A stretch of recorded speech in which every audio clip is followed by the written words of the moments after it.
السلام علیکم رحمۃ اللہ وبرکاتہ۔ خصی کی قربانی درست ہے یا نہیں؟ اعوذ باللہ من الشیطان الرجیم، بسم اللہ الرحمن الرحیم۔ آج ہم آپ کے سامنے بیان کریں گے کہ خصی کی قربانی درست ہے یا نہیں، خصی کی قربانی افضل ہے یا نہیں۔ اس کا جواب آپ کے پیش خدمت ہے، بغور سماعت فرمائیں۔ سب سے پہلے یہ بات ذہن نشی کر لیں کہ شرعی نقطۂ نظر سے خصی کی قربانی بھی صحیح ہے اور بکرے کی بھی۔ فرق یہ ہے کہ بکرے کی قربانی صرف جائز ہے اور خصی کی قربانی جائز بھی ہے اور افضل بھی، اس لیے کہ خصی کروانے سے اس کا گوشت پوشت عمدہ اور جانور خوبصورت و فربہ ہو جاتا ہے۔ بعض لوگ کہتے ہیں کہ خصی کروانے سے جانور عیبدار ہو جاتا ہے، جس کی وجہ سے قربانی درست نہیں۔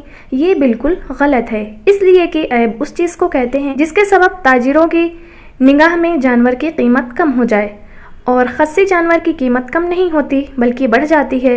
فتاوی ہندیہ میں یہ ہے کہ خصی افضل ہے فحل سے، کیونکہ اس کا گوشت عمدہ ہے۔ خصی کی قربانی افضل ہے اور اس میں ثواب زیادہ ہے۔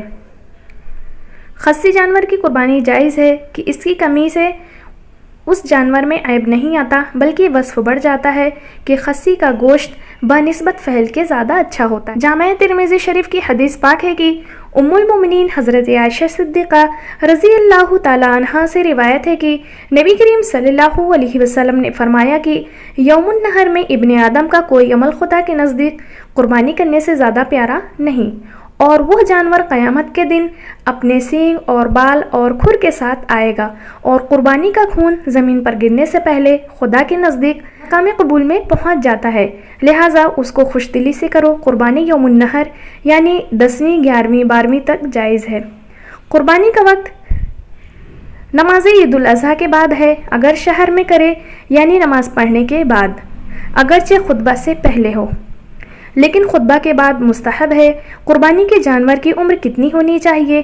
بکرا بکری 1 سال سے کم قربانی میں جائز نہیں، اونٹ 5 سال کا ہو، گائے بھینس 2 سال سے کم کی نہ ہو، 1 سال کی بکری اور بھیڑ کی قربانی صحیح ہے۔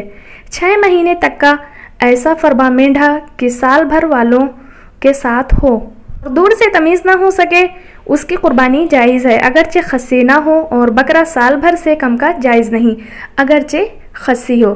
خصی کی قربانی افضل ہے اور اس میں زیادہ ثواب ہے۔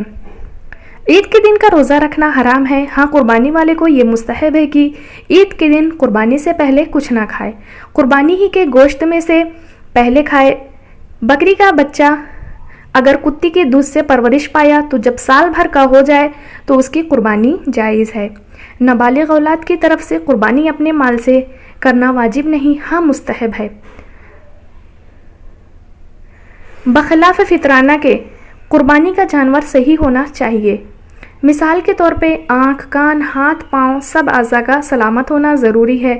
سینگ ٹوٹا ہونا مذائقہ نہیں رکھتا، مگر جہاں سے آگاہ ہے، اگر وہاں سے ٹوٹا ہے تو ایسے جانور کی قربانی جائز نہیں۔ سینگ ٹوٹنا اس وقت قربانی سے مانع ہوتا ہے جبکہ سر کے اندر جڑ تک ٹوٹے، اگر اوپر کا حصہ ٹوٹ جائے تو اس کی قربانی جائز ہے۔